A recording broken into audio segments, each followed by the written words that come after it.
go? Yes, sir. All right. Hey, everybody, this is Andrew and Chris from the Warrior Soul podcast, and today we're excited to bring you Griff and Lee from the company Combat Flip Flops, and they're going to get into that incredible mission and what that business is, and we're going to kind of dissect their lives as entrepreneurs, what their life was like in the military transitioning, and their reason behind their why. What is their new mission, and how they are applying it. And so again, I don't want to give away too much about them before we dive into it. And so now Griff, Lee, thanks for coming on. I think I'd like to have both of you just give a brief background about how you got into the military. Why did you want to go into the military? And then how did you two guys meet in the military? Lee, you're first, brother. I'll go first. I joined the military after 9/11. It was pretty simple. Military was always something I wanted to do, but when I got out of high school, I chose the college route. I went to art school for design. And after 9/11, just like most Americans, I was pissed off, but seen as the military was always something that I wanted to do, just from outside influence, father's friends, things like that. There was no better time to do it. I went in as soon as the recruiting offices opened after 9/11, and I enlisted with a Option 40 Ranger contract. And shortly after, I was at Second Ranger. Nice. And now you had a college degree, is that right, Lee? When you enlisted? Yeah. Did your parents or anybody give you any flack for not going OCS route or anything else? No, you know what? I kind of did the research. I knew where I wanted to go. I knew what I wanted to do. I wanted to be with guys that are there to win. Mm-hmm. That's why I specifically went in with a Ranger contract. Not to knock anybody or regular Army dudes, but the biggest fear I had was going and fighting beside guys that were in the Army just for college money. So, I went the Ranger route. Again, I wanted to go with all the meat eaters that just wanted to win. So that's really why I went that route. I joined when I was 25. So that was really interesting, a really interesting thing in my life too. But, when I joined, it was just for that. I wanted to go make a difference, after 9/11, and that's why I did it. Yeah, absolutely. Griff, how about you, my man? I'm fourth generation military. My great grandfather fought in World War I. My grandfather right there fought in World War II as a tail gunner in an A-20 Havoc. My dad is a retired Army officer. And then so it just seemed like the logical thing to do, just raised in that kind of environment going in. So I was fortunate enough that when I was really young, my dad was an instructor at West Point. I really liked the academy. I liked the people that were there, and I always had it in my head that I wanted to go. So I graduated the class of 2001, so the 9/11 class. Commissioned artillery just because if you're gonna blow something up, you might as well blow it up really big. I guess it's really so that was to be a bear, be a grizzly, right? Yeah, that's right. And during my time during the military, they used to have Ranger demonstrations at the academy every now and then. And I just remember one night they came in blazing on a Black Hawk with miniguns rolling, and the RSOVs came charging out of the woods, and it looked like porcupines with all the machine gun barrels coming off of them, and they were just raging. And thought to myself, man, when I join the Army, I want to go hang out with those dudes. They look like a lot of fun. And so that's what I did. Is I just went through artillery basic, Ranger school, my first conventional unit, and I applied to be a company fire support officer at 2nd Ranger Battalion. And I ended up getting admitted in the summer of 2003. So right as Lee was coming back from Iraq. And then we met in the team room, and everybody had their combat scrolls, and I didn't have anything. So that's how we met, is all the privates giving me a hard time. So that was it. Yeah. Nothing like privates giving the commissioned officer a tough time for not having the appropriate combat stripes. Correct. Yep. So that's how we met, and we did a short train up together. Then we ended up going to Operation Winter Strike, which is the winter of 2003 going into 2004. It was a really burly, intensive mission up in the Hindu Kush, past in the Kunar province, past the Korangal Valley. So we were way out there. And we were just living with the people off the land, hunting bad dudes down in the middle of winter. And that's where we kind of built our bond and started talking business and entrepreneurship and all the other things you're doing while you're sitting around on guard. Just waiting to do things. And we'd always talked about business, and through the next couple of deployments, we just stayed thick as thieves. Lee was always one of those guys. he was the perpetual naysayer on the team, and every team's got one, and that's Lee, and he still fills that role. But when shit hit the fan, you could always trust him, and so that's just how we built our bond, and we stayed tight ever since. And so, man, that idea kind of started to spring out in those early deployments. Hey, we definitely want to do a business together, and it just started to develop there. We didn't know what kind of business. We just knew we wanted to start a business, right? Yeah. We probably went through 130 ideas, and I mean, one was we were going to get a little motorcycle hooked up to some kind of shack that we would pull around and sell coffee. Coffee, right? It's like a coffee delivery service, right? If we would have started it now, people would have an app, and we'd put somebody on a moped. They go run over there and make them a Lee special cinnamon sugar-free dolce latte or whatever it is. Write that idea down. Yeah. Yeah, that was like one of a million. And no, but the interesting part is Combat Flip-Flops actually came in the form of like a really late night call, maybe like a 3 a.m. call from Griff from Afghanistan. And, I was up. It was 3 a.m. Why wouldn't I be up? So I had to call and, hey, we're going to do this. I'm okay, sure. Why not? Let's do this. And, we buy the domain, form the company, and, we're here. I mean, it was one of those things where the dumbest, craziest ideas ends up having some ray of sunshine or brightness behind the idea, and this was one. So Griff, what would you say that you're calling them up at 3 a.m. You got the idea for the business. What is your pitch to Lee at that time? Hey bro, I was in a factory and I saw where they're making flip-flops at a combat boot factory. Let's start a company, Combat Flip-Flops. Get on GoDaddy, register the domain name. My dial-up's too slow here. Okay, man, we got this. We'll do it. Yeah, and that was it. I think the story has a little bit more background than that. Lee had already done Iraq, so he'd seen some hard times, and then I come out of Iowa, out of the academy, through officer basic course and all the training, and I live a standard Western life. And I remember going through ROPE when they're doing your orientation. They had a psychologist, they psychologically evaluate you and everything else. And the one thing, the comment that he had for me was, you don't have empathy. Like really just the word, right? And just big knuckle dragging, meat eating guy. And he says, it's something you really need to work on is empathy. And to be honest, I didn't know, I knew what the word was, but I really didn't know what it meant. And go figure, it's one of those things when the student is ready, the teacher will appear. And as soon as we rolled out of Bagram through the front gate, and I'm sure multiple people here have done that drive heading south toward Kabul, it was the Wild West back then. When you see those kids with no shoes and, water bottles and all the other things, and they're just begging for whatever they have. And that hit me. It's like, holy crap, these people are poor. They are destitute. They need some help. And then it went downhill from there. Birth defects, polio, just being oppressed by violence, addicted to drugs, all those other things that you see up in those valleys. And they're not getting to see those after school specials like we got to see when we were kids. They don't have school counselors to help them out. Then nobody's going to call their parents. There's really, it's really kind of a helpless situation. It's really where I think Lee and I both had some transformative experiences there where we developed a good sense of empathy with the culture of the Afghans. And that just led us to always want to go back and help. And it just came in the form of a flip-flop in industry. It just seemed to me like a positive, sustainable change that nobody's going to get hurt. Everybody digs it. And it's just a good way to really put the American flag forward around the world, is get through good, solid, sustainable business. That's outstanding. One question I have, and I ask this of entrepreneurs, because, I think a lot of people, they see, you guys on Shark Tank, and they see you on your TED Talk, and they see success. And as an entrepreneur, as a fellow entrepreneur, I know that there's a lot of, fear and pain involved in the first stages.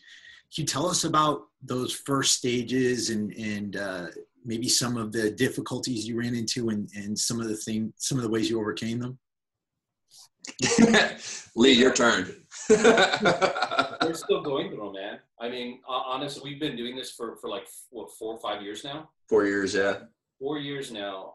And this is really the first year that we picked up traction. Like, we're really, you know, the scale that we were doing business on the previous 3 years was so small that you know, we're really getting our business learnings this year. I mean, you know, we were on Shark Tank and we've had some very positive media coverage, you know, through print and publication and online medium. And we're not, man, it's still a struggle. I'm telling you, like, we are still grinding because, you know, we're making decisions, you know, any forecast.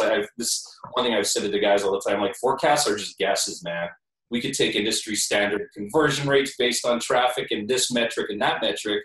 And your first year of really doing business, those don't mean anything. They're just guesses. Mm-hmm. So what we're going through right now is, you know, we've been smart enough to make some very, very strong guesses. And we've been very close to hitting our targets. I mean, very close to hitting what we projected, but we're still going through the grind. You know, we have to order inventory to keep it on the ground. That costs money. We have to figure out what's going to sell. We have to figure out the trends before we actually get there. And, you know, if we make decisions based on last year's metrics, they're just not going to hold water because we're moving at a pace that we've never moved before and at a scale we've never been at before.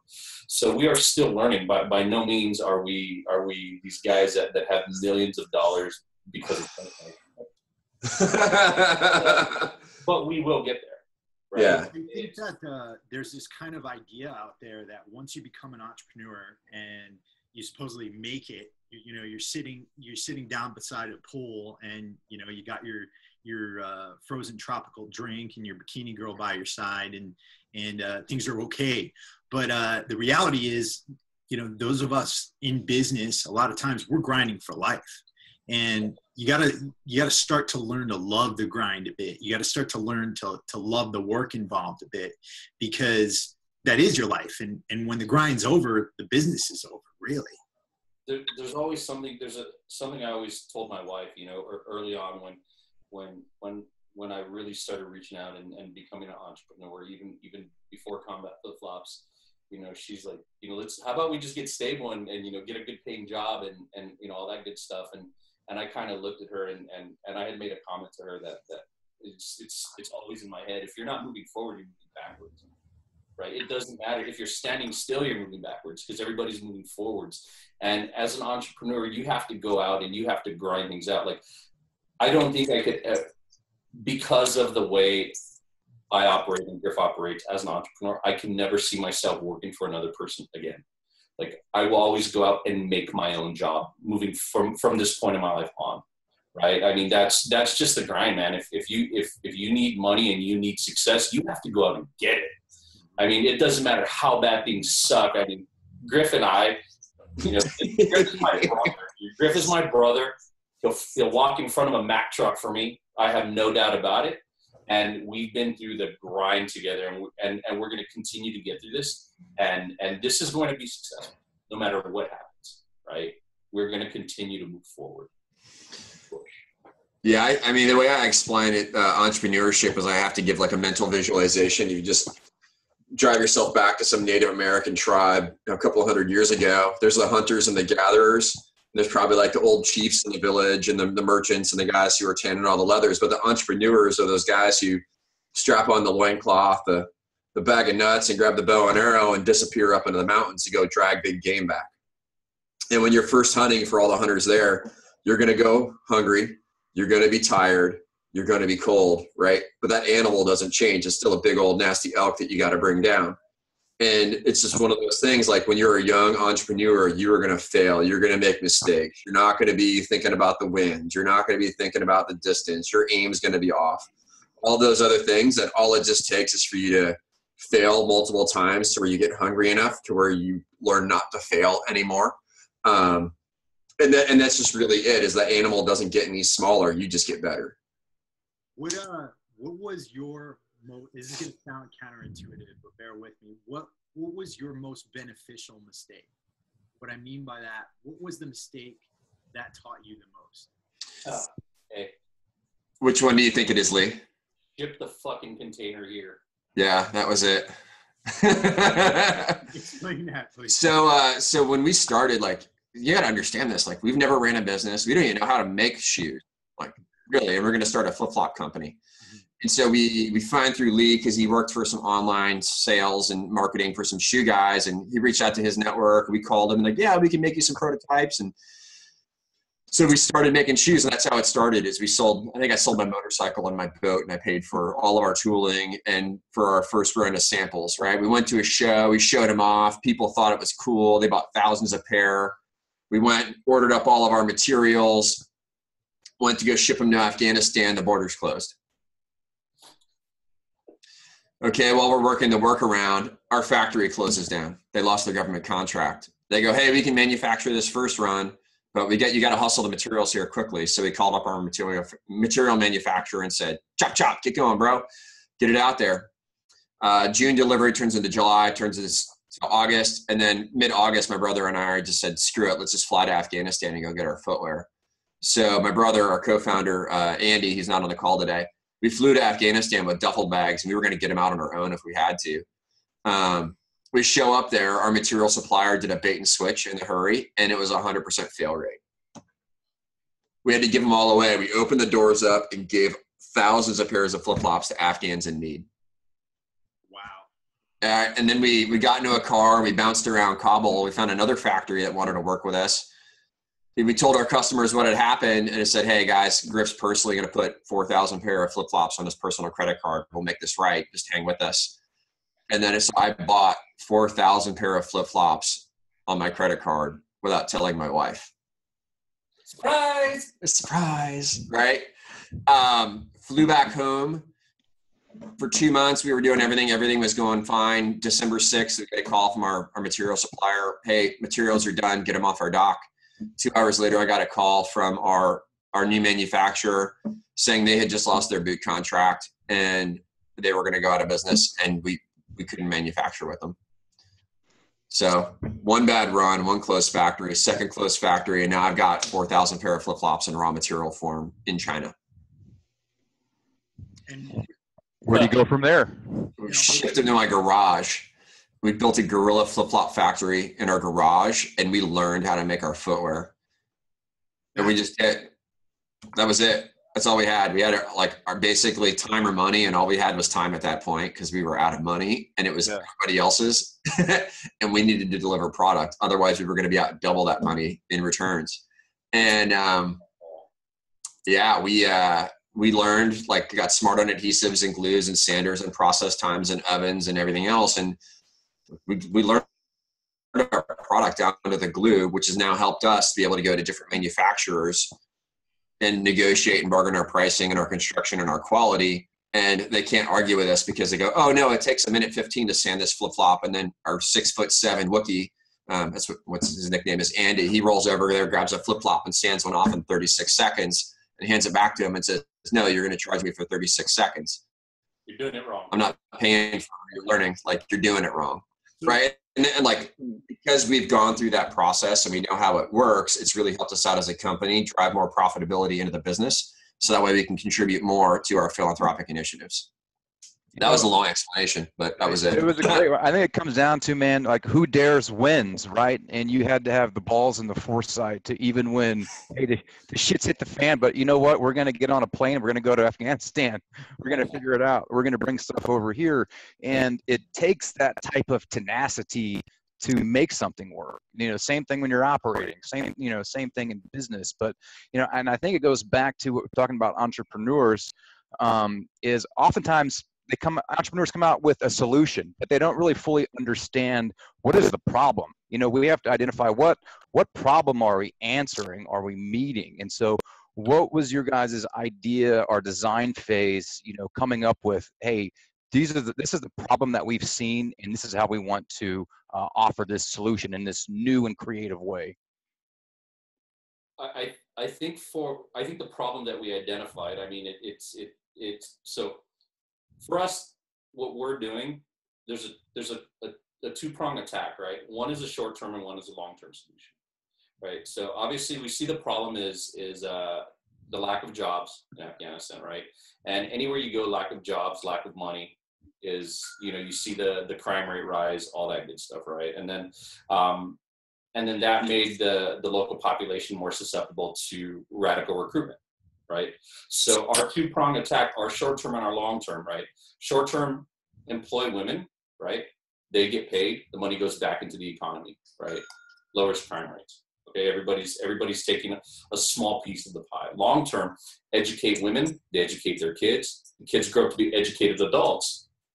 Now they're not as likely to be radicalized, right? So long-term, we're literally taking away the radical recruitment base, right? Those are the two problems that we're solving with what we're doing, right? So you always have to have a long and a short term, and what we're doing, they both play hand in hand. Right, so you could say we're stimulating the economy and encouraging entrepreneurship, and we're fighting terrorism with flip-flops, right? I love it, man. It's just, my God, it's beautiful.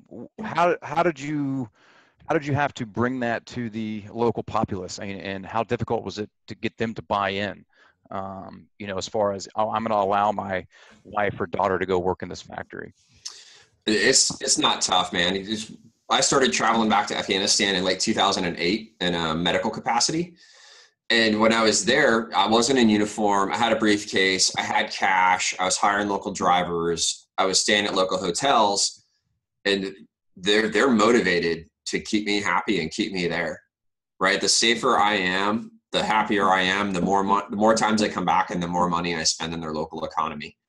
Right, and you hear everybody there, from the concierge or the hotel to the driver to the security guys. Like, if you guys are bringing economy, bring it. We love visitors. We just don't like invaders. You guys are cool.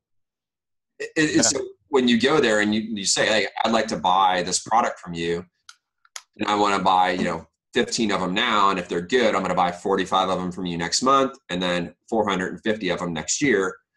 They go, really? Nobody else does that. Yeah. Well, how are you going to get me the money? Well, I'll Western Union it to you. Like, nobody's going to take that money from you. Not the bank, nothing. Like, push your national ID. I will send you the money. Drop the box off at DHL. Get it to me. We'll continue to do that. And they go, really? Like, yeah. I mean, do you imagine, like us, we're kind of weird looking guys, and we're standing there talking with Afghans, telling them how we're going to send them thousands of dollars if they just send us scarves and shamas, right? Mm-hmm. Like, go down to the market, right? And make 500 of them in this color, and then I'll send you a couple $1,000s. Like, the average wage for an Afghan is $600 a year, right? It's blowing their minds, and the opportunity, they love it. They want to hire everybody and all their families and keep that going. So it's, the buy-in it's not hard. Everybody wants to earn a good living. Yeah. My mouth is still a little open from that story about, having to make the flip-flops in your garage. I think that's just absolutely amazing, because sometimes I coach entrepreneurs, give advice to entrepreneurs, and when they run into computer trouble, their brain shuts down and they don't want to keep going.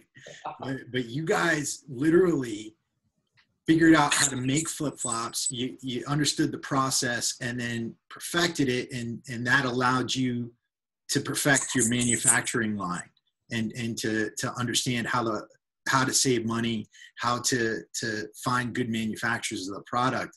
I mean, my mouth is lit, like I'm literally shocked. Like, I got goosebumps. No, but I'll be honest, like you really shouldn't be, right? Like, if you look at it as an entrepreneur, right? Entrepreneur, you're going to go out and make things happen on your own, right? Yep. You're an entrepreneur, you can't depend on anybody other than yourself. Yep. At this point where we were at this point of the game, right? Or the point we were at in the game, it was like, F this, we can't rely on anybody anymore. Like, bring the fucking materials here and we're going to get it done, right? Like, we are going to do it. We're not going to rely on these guys anymore. We're going to do it. I'll be honest with you though, when my idea, when we talked about shipping the materials, it was like, just get them here and we'll find somebody here to make them. But Andy, our third partner, Andy, he was the one that said, no, man.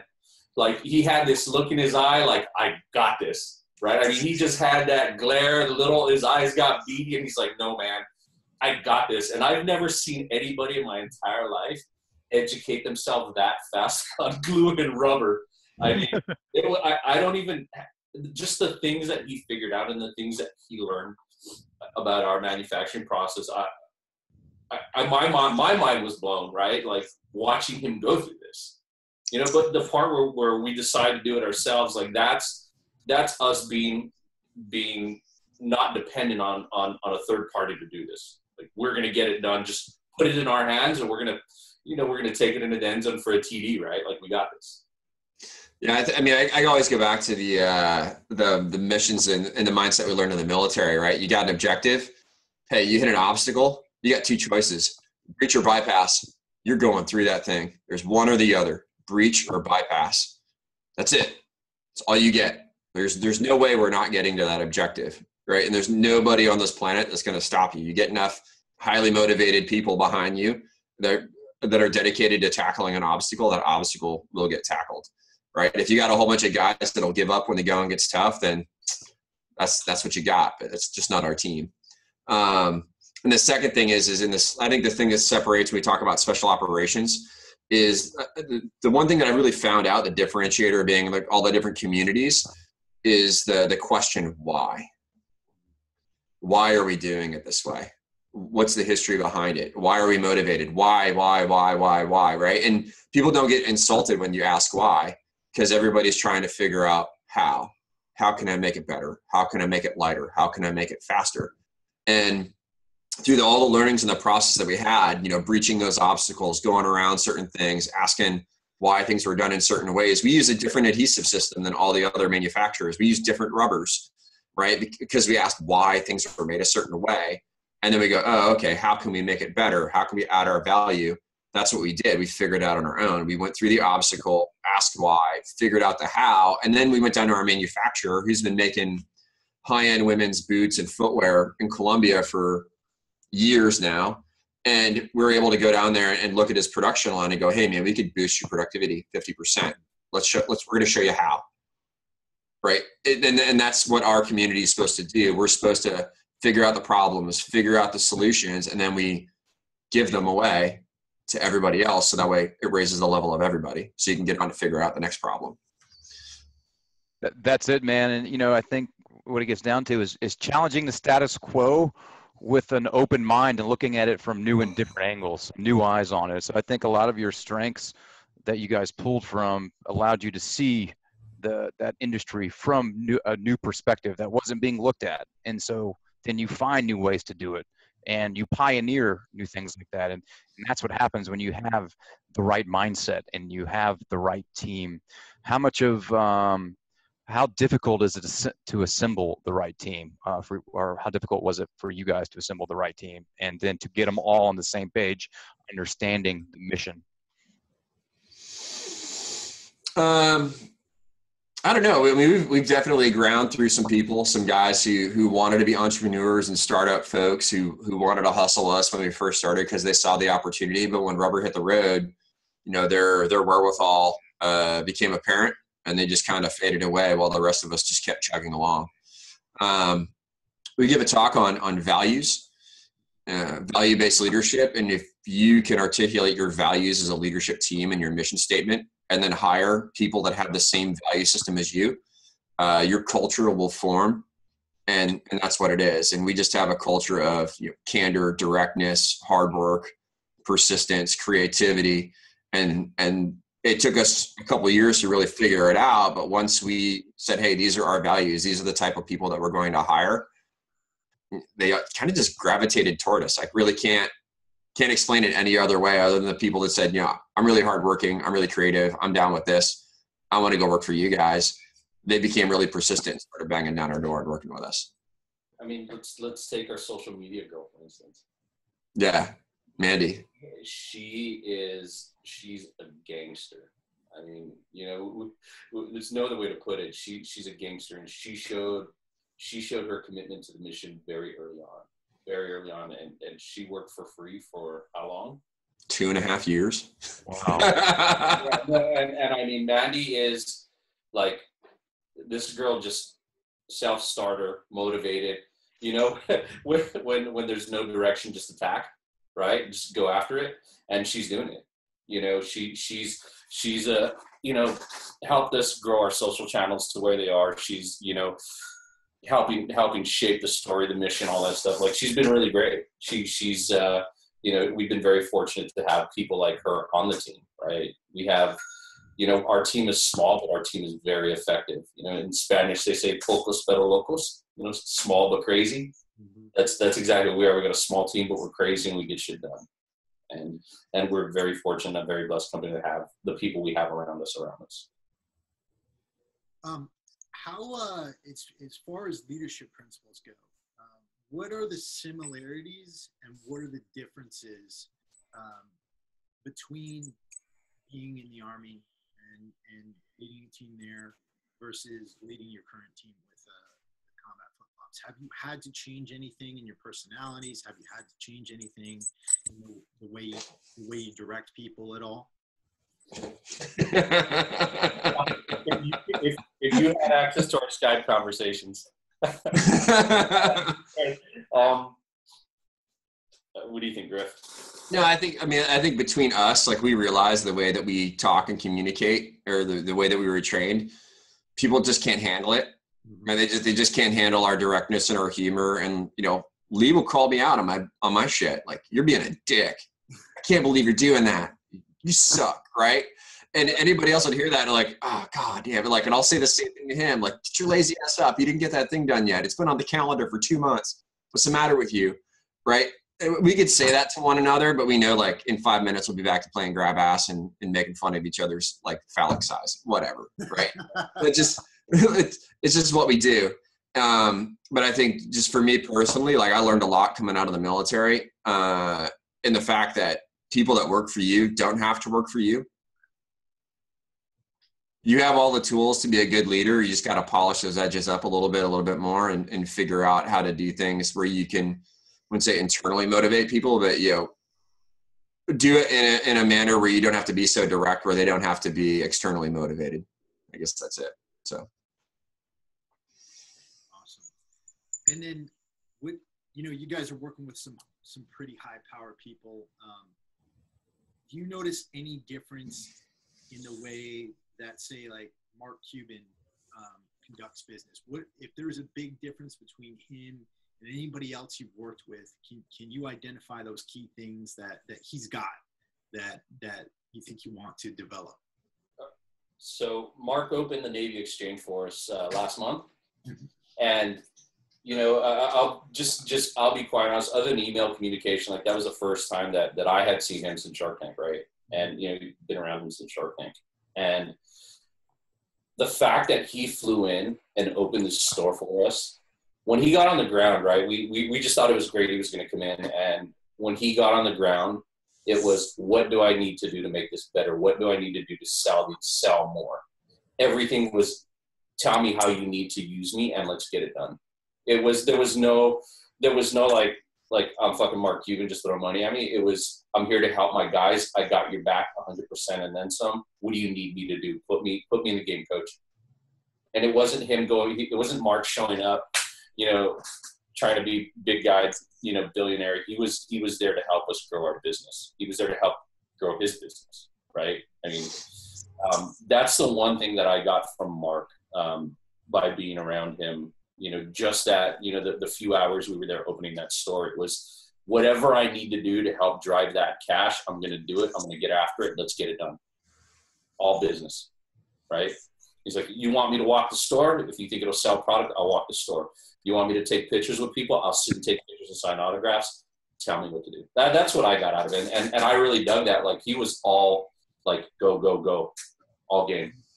So it wasn't like he was coming in and directing you guys at all. He wanted to know what you guys needed, how you guys could best utilize him, how best you guys could utilize the resources that he had to sell more product and accomplish the mission. Yeah, that was exactly it. That's awesome. Yeah, I think it boils down to, I think, leadership style. The way I personally feel about it, I can't remember who taught me it, but if I am holding up one of my team members because I haven't done my job or gotten them the information they need, that's the biggest failure that I can have as a leader, right? We should be empowering and enabling, like, our teammates to be the best people and staff they can be. right? So my priority when I come into work is there something that I owe somebody else? Is there information that I need to distribute so that way somebody else can do their job? Because as a leader, you need to be ensuring your team is out doing the best that they can, right? Because that's going to free you up the space to be able to plan further forward, get after bigger opportunities. And I really think that Mark embodies that, where he really tries to get out as much information as possible. The dude answers emails at absurd hours of the evening and at an unbelievable rate. So he does communicate well, and he gets all the information out to his team members that they need to succeed. Hey, for the audience that hasn't seen it, the guys were on Shark Tank, and I'll let them talk about it, but can we kind of back up and talk about how did you guys get the idea to go on Shark Tank? What was like the tryouts or the workup for that? And then, what was it like on there? And I think that'll make more sense to anybody who it's not tracking your connection with Mark Cuban. It was a very, I don't know what I'd call it, but it started with an interview in Santa Monica that I didn't want to, that to be honest with you, we had been at 4 or 5 different places that day. It was a really long day. And I was like, Griff, do we really got to do this one? He's like, yes, let's do this one. It was for Gizmodo. And I'm sitting here like, do we have to do this? But it was for Gizmodo, right? Yeah. And we did it. And Wes, the gentleman who wrote it, really great guy. He wrote this awesome interview on us, right? He did an awesome interview with us. And I think it was I could probably put it on the wall and say it was probably one of, if not the best interview anybody's ever done on us. And it was, we were very fortunate that one of the producers from Shark Tank actually saw the article, and he sent an email to us, and we sent an email back to each other, and we responded, and we said, let's do this. And Griff? Yeah, and then it was a solid train up. We were going to hit it like we were going to hit an objective. Like we were not going to leave any stone unturned. We watched every episode, wrote down all the questions. We patterned them. Like we figured out their backgrounds and their stories and their motivations. We got the dimensions for the freaking hallway. We knew the pacing, the steps. We knew the timing. We did as much research as possible so that when we actually hit the ground, it was not the first time we'd seen it. I'm sure a bunch of other guys who are listening to this, they've hit an objective in training, hundreds of times before they hit it in the ground to really make it count in that 30 seconds or 2 minutes. And that's the mentality that we took is the first time we went on there, those aren't going to be the first times we heard the questions. That's not going to be the first time we entered that room. And it was just going to flow just like I did in an objective, and it flowed. We were in there for an hour 45, got what we needed, actually got more than we needed. And we rolled out, right? And that was it. Was there anything that presented itself to you guys that caught you off guard that you weren't prepared for, or all the preparation just, sometimes it just comes together, man, and it's kind of flows seamlessly. Was that the case? Yeah. I don't know. I wasn't expecting Cuban to come in, to be honest. I was everybody that came in, I expected to come in, but I don't, any of the questions, any of the personalities, none of that surprised us. I mean, we have probably hours of some really fucked up video of us rehearsing. Yeah. And it was our business partner, Andy. And, there was some of just me and Griff, but Andy ran us through the ringer when we were prepping for this. I mean, from random questions to stuff that they already had to, all right, pretend you're walking in, do the timing, take the steps. I mean, me and Griff were in front of a camera walking back and forth like 5 times to simulate walking into the room or whatever. And then Andy would get after us. So I don't think there was any questions or anything that they wanted to know that really surprised us. Is that why you had the red glow stick ready? As far as, was it Kevin? Is that Kevin? Yeah. The guy who always says you're dead to me? Yep. Yeah. So you have to know this. So that was Griff's idea. And we actually made the decision the way we make all of our big decisions with the game of rock, paper, scissors. So all of our big decisions are based on the results of rock, paper, scissors. Rolling the dice, baby. You got to go. Yeah. What was the biggest decision you've ever made based off of the Magic 8 Ball right now, or rock, paper, scissors? Should we go on the Warrior Soul No. podcast? All sides. Concentrate and ask again. Yeah. Do you remember the decision that we did rock, paper, scissors on right before we went in? We walked in. Oh, that's right.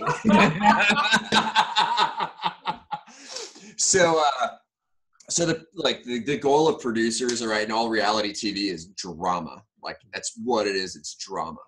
And we went in and we thought a fair evaluation based on our revenue and earnings. We were on the high side of reasonable to cause enough drama, right? But we weren't going to be unreasonable to where they were going to dismiss us for being idiots in business, right? So we were just riding that edge. We asked for we put ourselves at a $1.5 million valuation, which was 5x revenue, it's reasonable, but it's high.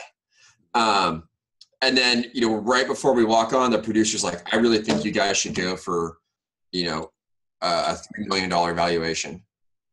Right. And literally they're like, the cameras are right there. They're putting makeup on me. And the producer's standing right there. I was like, look, man, I'll rock, paper, scissors you for it. And he's like, what? I was like, no, man, you want me to do this? Let's go. And I threw it out. Right. And I lost. I lost. And like literally the lady who was doing my makeup had to stop, and like her mouth was like, you're literally doing this? I was like, why not? Right. And that was just it. And so we turn around right before we go on, and Lee asked me, he's like, are we doing that? I was like, hell no, we're not. Let's go, bro. Let's roll. And we walked into the tank. Give them what they want, man. How many hours did you guys prepare, you think, when you look back at it? Easily we probably broke 100 to 200 hours. No, dude, I think way more than that. I think I probably put in May. I probably put in 200 hours. I think collectively we probably have about 600 or 700 hours into it as a company. And then I'm interested in your visualization process. Did you guys both have your own mechanisms to run through in your mind as well, in addition to the physical preparations that you went through? Go ahead, Lee. You go ahead. Now, my mental preparation is when it really comes down to it, is your business viable or is it not viable, right? And that's really determined by your profitability and your cash flow. So for me, the biggest thing was having the actual spreadsheet in my head and the big key performance indicators. And when I pulled a certain lever, what does it do over here? So my mental visualization is just changing that spreadsheet in my head and knowing how it affected everything. So that way, when I was there at the show, I could do the math and be able to respond back with an answer in a professional manner.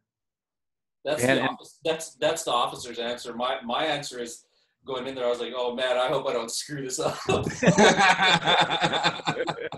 I mean, honestly, and we're standing there, and so we had this planned out, and when we went in there, we knew that, look, Griff is the CEO of the company. He needs to be answering all these important questions, right? Like, if you look at a lot of these Shark Tank episodes where there's more than one guy, there's always one guy that train wrecks it for the other guy, right? And I didn't want to be that guy on national television train wrecking it for our company. But that was my biggest concern, is I didn't want to go up, that would jam up what Griff was saying, what we were pitching, all that good stuff. So I guess I was there for moral support. Devilishly good looks, Lee. Yeah.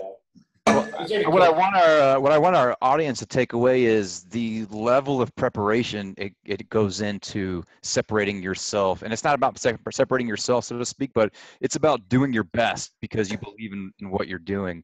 At that point, it doesn't become work. That's just life. You know what I mean? We're talking about grinding earlier, but I want to highlight to the audience the degree of preparation you guys put into this, understanding the stakes, and understanding what you could win or you could lose in the situation. And again, that is what separates the top 1% from everybody else, is this degree of preparation. And I think confidence is having the ability to know that you prepared to the best of your abilities. And man, you guys knocked it out of the park. It was an awesome episode. If you guys haven't seen it, you need to check it out. Well, thank you very much. It means a lot. It was a chance for us to share our message and our mission with 11 million people.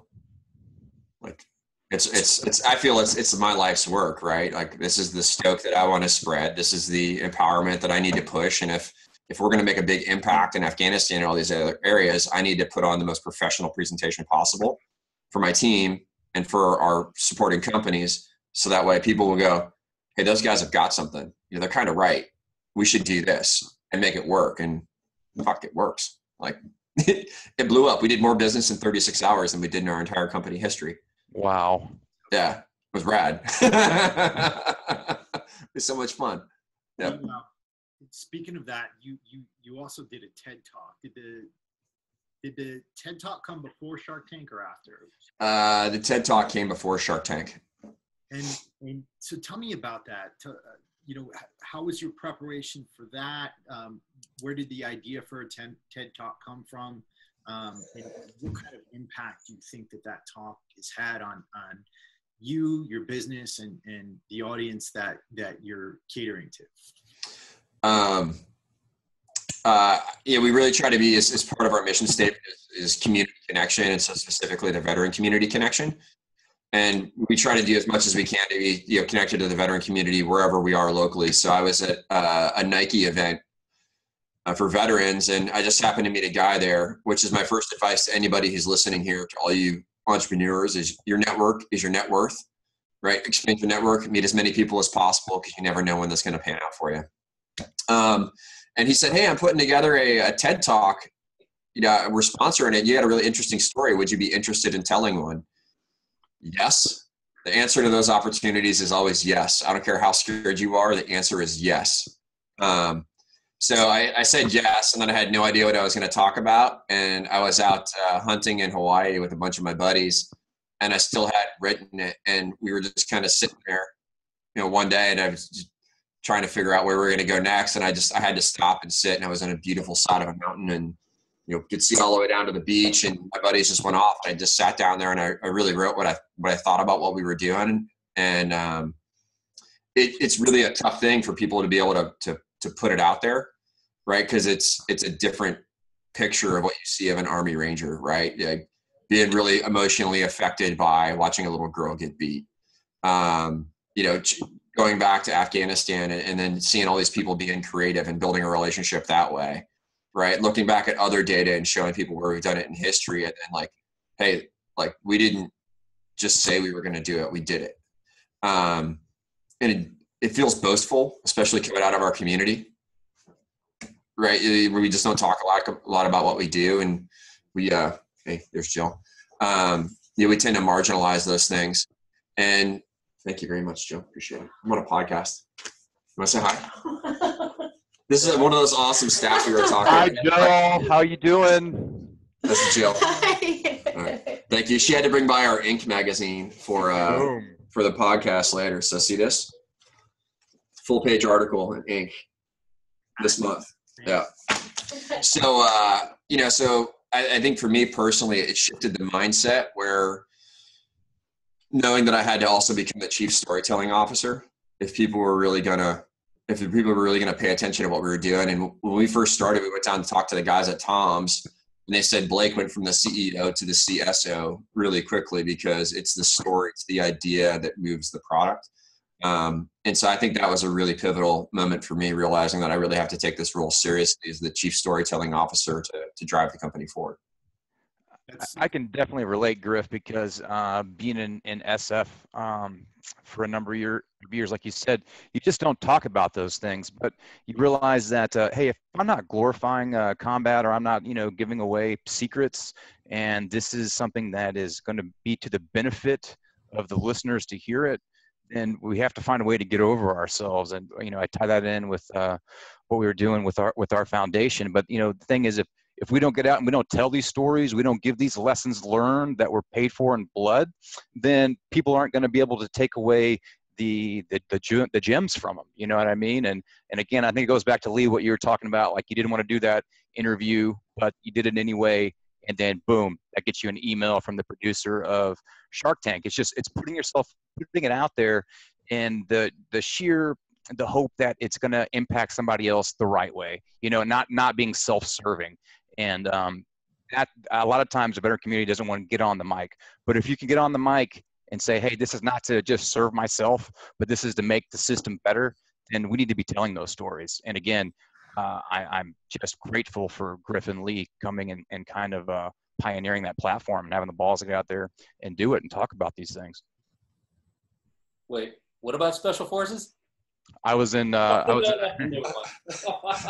He's being a dick. Don't worry about it. I'm joking. I'm sorry. I can. That's why I'm trying to keep my profile over here, because I'm the only Marine on this whole. It took you a minute to get it, though, right? Yeah. So the thing that I try to tell, I had a talk with another fellow Ranger, got out. Guy's a super dominant athlete, wingsuit flyer. He's going to school to get a history degree and going to be a teacher. And this guy is a machine. Like, I look up to him. You're like, holy crap, man, you're amazing. And he's like, well, I just don't get out. I don't talk much. It's like, that's not our role now, man. The same way that the Army expects guys to be in the Ranger community or SF community, go back into conventional units and to distribute knowledge and information to improve the organization as a whole.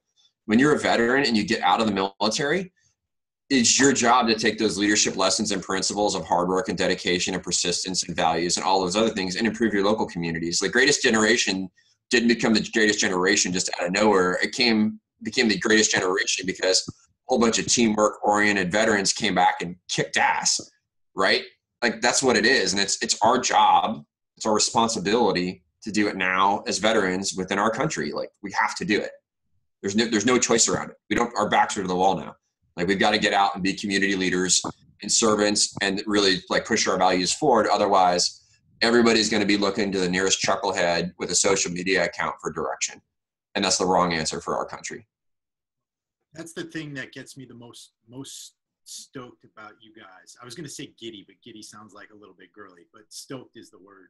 And that's because, I see so many guys out there on social media, and the messages are almost mixed at times. And we have some really positive stories out there, but for some reason, I think a lot of times the negative stories, they get told. And those are the stories that make it back out to the civilian world. And those are the stories that tend to get emphasized by the media. But when I see guys like you who have been through hell and who have still been pushing themselves to create something that helps the world, not just helping your wallets, not just in it for the money or the fame or anything like that, but getting into it to help the world. And getting into it to help your community and getting into it to make people's lives better, that makes me so happy. And that you guys are heroes to this community. I think that's amazing. And, I'm so glad about the reception I think that you guys have gotten. I know you've gotten some negative people trying to throw some slack your way and stuff like that. Complete bullshit. And I just think that all of us have to really get behind people like you, because you guys are making this world a better place. Thank you. Thank you. It means a lot. I don't even know how to respond to that. So it just means a lot. Thank you very much. Yeah. Sorry, it was a super serious Marine guy. And so, it's now that struggles though, people, like anything, you said it before, people look at entrepreneurs like you're sitting beside the pool. They don't see the years of sitting in an uninsulated windowless garage or sitting in a tiny ass old bedroom or freaking sleeping in the back of your car in between sales meetings, or you can't even afford a hotel. So you sleep at the airport on the floor. You bring your little camping rollout mat because you can't afford a hotel. So you're going to go to your meeting and then you're going to go to the airport and roll out your mat from your carry-on bag because you can't even afford to check luggage, right, to do it. And that's the hustle you got to make. That's the sacrifice you got to put in if you want to go after it. I don't know. I just think everybody here, or at least the people in our community, we know how to carry heavy loads long distances with limited food and bad weather. And we know how to win when we're doing it. You got to go through that again. I think that, what we've been through for the past 15 years is preparing us for what we're about to go through for the next 15. So in Right. addition to that, Griff, Lee, what other advice would you give to maybe your younger self or to guys right now, girls right now who are ready to transition and are thinking about, hey, I want to get into the entrepreneurial field. I want to start something. You know, what are some advice that you usually give out to people in that situation? I think I mean, you know, the common one that, you know, a lot of people throw around is fail fast. Fail fast, right? And don't be scared to go outside your comfort zone. I think that was the hardest lesson for me to learn early on was to not be afraid to go outside of the comfort zone. A lot of times, you know, when you're working on specific parts of your business, you get tunnel vision, and that's all that you see. And then pretty soon after doing it for a while, you end up not wanting to go out of that. You don't want to change the way you think about a specific piece of your business because what you've been doing seems to be working, or that's what you really know, right? I think for me, it's get outside of your comfort zone. If you don't understand something, go out there and either learn it, try it, figure it out. That for me is the biggest takeaway I've had because of Combat Flip-Flops. The things that we're doing and the initiatives that I've had to run and you know, my areas of responsibility. It's like I have to step out and do things that I'm not comfortable doing because I've never done them, and go out there, do them, learn them, do them well, do them good, and conquer any doubts that you have. Right? It's just learn as much as you can. I think he covered the failure one, so I'll go for the other one. Is you can't pour from an empty cup. Right. You got to take care of yourself if you want to be providing for others. Right. And that means like providing for your family, providing for your employees or whatever. Is like you can't pour from an empty cup. So you got to take care of yourself. I've fallen victim to it. Like I've drank too much. I haven't worked out. I've sat at my computer. I've done the long hours. But you need to be dedicated and disciplined to get your rituals down and like take that time out. Go meditate. Go do some yoga. Go out for a run. Like, you don't need to be working on Friday night. Stop. Take your wife out for dinner. Like, it may not be a nice one because you can't afford it, but stop and take that time. Put your cell phone down. Get away from it. Like, you got to fill your cup back up, right? So that way you can fill up others. And it always works around you. You don't think you could be making more progress working, and you can't. You need to take that break and take care of yourself too. We're gonna get off in just a second. Griff, I know you have to go, but I want to ask you guys two more questions. Number one, what is one book that you would recommend to everybody out there? I got a couple that I really like. So Lee, I'll let you hit it first. You know, I'll be honest, and this is going to sound kind of dumb, but I don't really read business books. I don't. I stay away from them. That's just me. That's just I don't want to sound really stupid because there's people out there that are a lot smarter than me at running a business and being entrepreneurs. And I'm sure they have really great stuff that they put down, but I don't want to say that I don't want to start living somebody else's vision or living by somebody else's rules, but that's just where my mind's at. You can say it might be a little stupid, but that's where I'm at. So I really can't recommend a book. Like, I can't. Griff has a million books. He's probably going to ramble off. So yeah. So I would say like starting in business, if you want to get a business degree, people going into entrepreneurship, don't go get an MBA. Right. Don't do it. The best MBA you can get is running your own business. There's a program called personalmba.com. It's 99 books. If you read them and understand the concepts, you'll have an Ivy League MBA for the cost of a library card. Like, go figure it out on your own. Don't sit there and listen to a teacher teach you a concept that he learned 15 years ago and failed, so he got into a teaching job. Like, don't do that. Just go get the recent book, go read, understand the concept, and go put it in an application. But the two books that I've really enjoyed, that I've really read over the last year, that have really made an impact is Drive by Daniel Pink. Yep. And he talks about the three things is that you really need to have a successful organization that you put into your team. And one's autonomy, is you need to encourage and hire people that can work autonomously. Second is mastery. You need to be improving yourself, and you need to surround yourselves with people who are always trying to improve themselves. And the third is purpose. Is you need to have a purpose, and you need to be able to provide that purpose to people in your team, which I think that we do as a company. We remote work environment. Everybody's committed to being better, and then our purpose is to put little girls in school and arm conflict through manufacturing and trade. Right, that's it. And then the second one I just read is a fantastic book. It's called The Way of the Tiger, Gentle Wisdom for Turbulent Times. And basically it says the best thing you can do for an organization is just be the best you. That's it. Just be the best you. And then, what was that? I'm sorry. Lee, somebody asked on Instagram what your sign was, what your actual what my sign was. I'm an Aquarius. Was that the only question? No. The people wanted to know about Shark Tank. They also want to know about Lee's astrological sign. Well, I guess that was you, Griff. That was me. We wanted to know if you guys are ever planning on writing your own book.